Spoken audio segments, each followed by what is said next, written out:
यो 5 वटा कुरा जुन तिमीले बोर्ड एक्जाम पछि ध्यानमा राख्नुपर्छ। यसले तिम्रो आउने 5 देखि 10 वर्षको डिरेक्सन नै बदल्न सक्छ। यो कुरा मलाई कसैले भनेन, आज म तिमीलाई भन्दैछु। नम्बर 1, एभरेज मार्क्स आयो भन्दैमा तिम्रो जिन्दगी बिग्रिदैन। आजकल कसैले एभरेजमा 10 मा 12 मा कति आयो भनेर सोध्दैन। मार्क्सले मात्र तिम्रो सक्सेस डिटरमाइन गर्दैन, तिम्रो स्किल, क्यारेक्टर, डिसिप्लिन, काम गर्ने क्षमताले धेरै फरक पार्छ।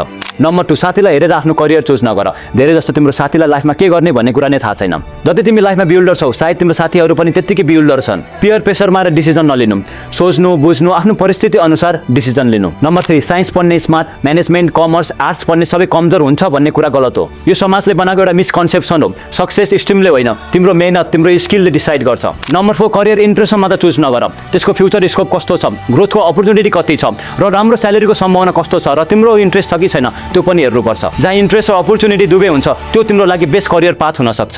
नम्बर 5, एसई र +2 पछि लाइफ सजिलो हुन्छ भन्ने कुरा भ्रम हो। वास्तवमा तिम्रो लाइफ त्यसपछि मात्र सुरु हुन्छ। धेरै राम्रो अपर्च्युनिटी, च्यालेन्ज र सिक्ने अवसरहरू आउन सक्छ। यो टाइमलाई वेस्ट नगर। नयाँ मान्छेसँग कुरा गर, नेटवर्क बढाऊ, कम्युनिकेसन स्किल बढाऊ, लिडरसिप स्किल बढाऊ, प्रब्लम सल्भिङ स्किल र पर्सनालिटीमा काम गर। यो स्किलले तिमीलाई फ्युचरमा राम्रो आउटकम दिन्छ। यदि तिमीलाई यो भिडियो राम्रो लाग्यो भने आफ्नो साथीलाई यो भिडियो सेयर गर र यो अकाउन्टलाई फलो गर।